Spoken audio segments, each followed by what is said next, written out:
하나님 말씀 창세기 10장 1절에서 32절까지입니다.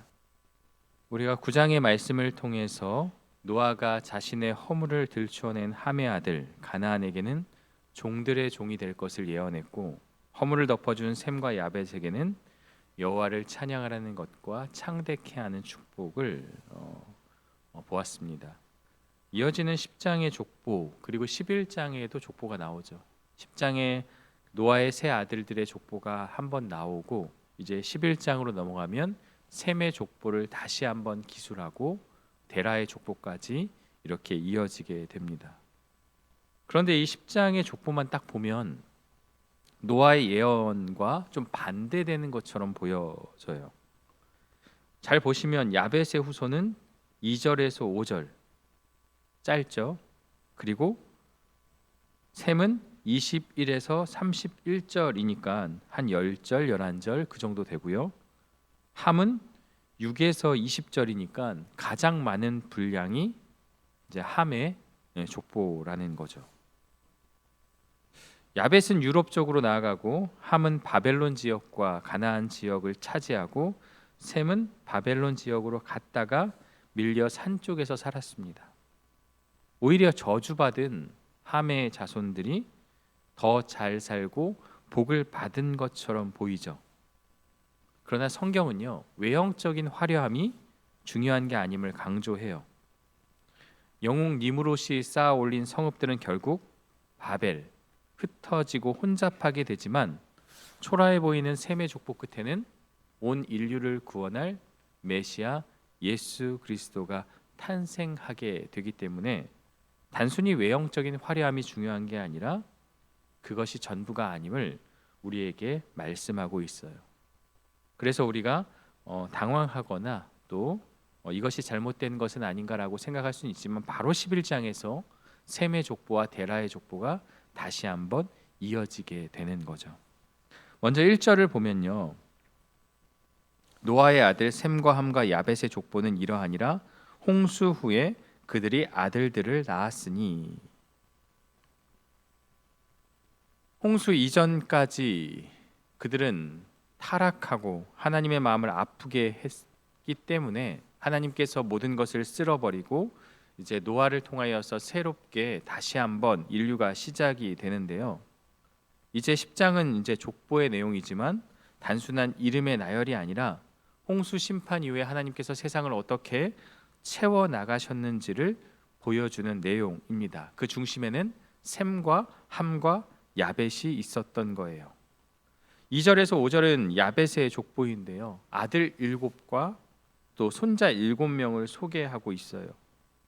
9장 27절에서 노아는 하나님이 야벳을 창대하게 하사라고 축복했어요. 이 야벳이라는 이름 자체가 넓다, 확장하다 이런 뜻을 가지고 있거든요. 그 예언대로, 그 이름대로 야벳의 후손들은 이스라엘을 기준으로 북쪽과 서쪽으로 이제 뻗어 나가게 되죠. 오늘날로 따지면 터키, 그리스, 유럽 전역으로 퍼져나간 이들이 바로 야벳의 후손들이다라고 정의를 하죠. 넓은 영토를 차지하며 하나님의 복을 누렸음을 알게 돼요. 그리고 6절부터가 이제 함의 후손에 관한 내용이죠. 여기서 이제 가장 주목해야 될 인물은 니므롯입니다.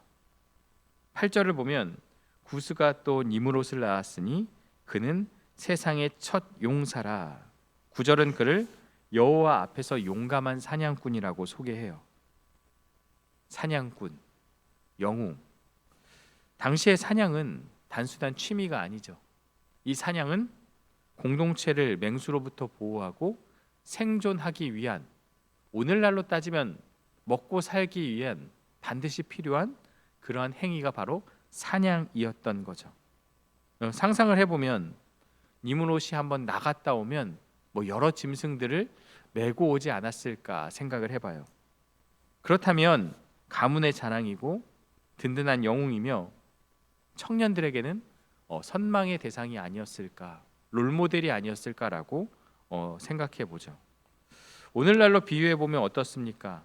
남들은 한 달 내내 땀을 흘려 겨우 생계를 유지할 때 탁월한 수완으로 엄청난 수익을 올리는 성공한 사업가나 시대의 리더, 시대의 아이콘이 아닌가 이렇게 생각을 해볼 수 있죠. 그런데 9절에 여호와 앞에서 용감한 사냥꾼이다. 보통은 이 여호와 앞이라는 것이 사실 좋은 뜻으로 쓰일 때가 많죠. 문자 그대로 하나님도 보시기에 합당한 그런 사냥꾼이다라고 볼 수 있지만 우리가 뒤에 문맥과 이 니므롯의 모습을 통해서 무엇을 알게 되냐면 하나님께 대항하고 하나님께 여러 가지 이제 좋지 않은 모습을 보이는 그러한 자가 바로 여호와 앞에서 사냥꾼이다라는 그러한 모습으로 우리가 볼 수가 있는 거죠.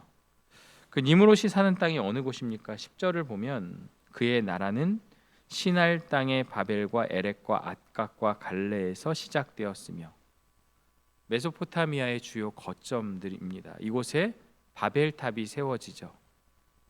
에렉은 고대 수메르의 도시 우르크이고 앗갓은 훗날 사르곤 대왕이 세운 아카드 제국의 중심지, 그러니까 문명의 중심지, 다 좋은 땅들인 거죠.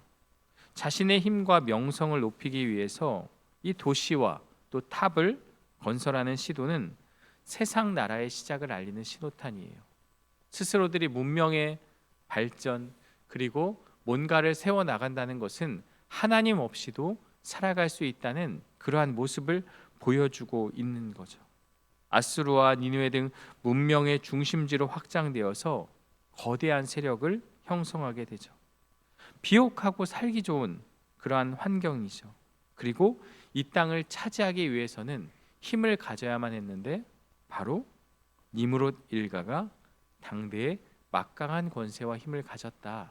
그것을 우리에게 보여주고 있습니다. 쭉 넘어가셔서 19절과 20절에서는 그 가나안의 경계가 시돈에서 가사, 소돔과 고모라를 거쳐 라사까지 이른다고 기록하며 나라를 이루었다고 말하고 있어요. 영토가 매우 방대한 거죠. 그런데 이 도시들의 이름이 낯설지 않은 것은 타락의 대명사로 불려지는 도시들이었다는 거죠. 비록 문명이 화려하고 많은 것의 발전을 이루었다고 하지만 하나님께 대항하고 하나님 앞에서 스스로를 높이기 위한 그러한 곳이었기 때문에 결국 이 도시들은 심판의 대명사로 불려지게 된 것이죠. 이제 21절을 보면요, 셈의 계보는 화려하지가 않아요.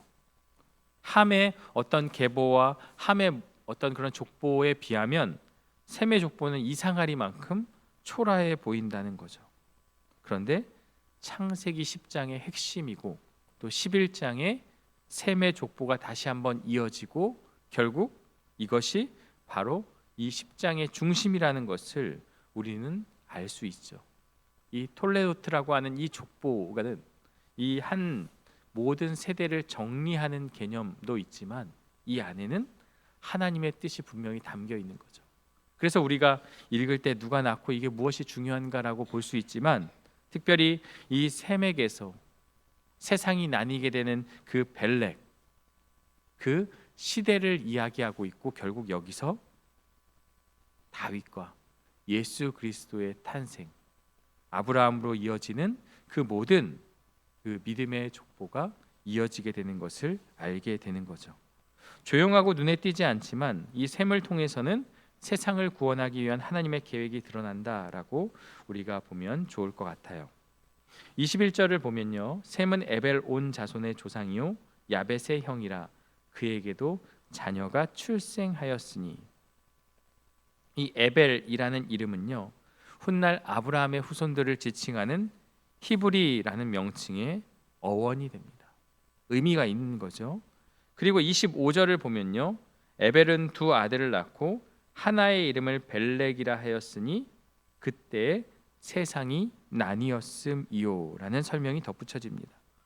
11장의 바벨탑 사건으로 인해서 온 인류가 언어와 민족으로 분열되고 흩어지게 되는 것을 이 시대에 이렇게 되었다라는 것을 말씀하고 있는 거예요. 그리고 32절은요, 이들은 그 백성들의 족보에 따르면 노아 자손의 족속들이요 홍수 후에 이들에게서 그 땅의 백성들이 나뉘었더라. 10장 전체를 요약하며 홍수 이후의 인류가 하나님의 계획에 따라 질서 있게 온 땅으로 퍼져나갔음을 다시 한번 확인하고 있는 거죠. 이 10장의 족보를 보면서 우리가 다 읽었지만 어떠한 사실을 깨닫게 됩니까?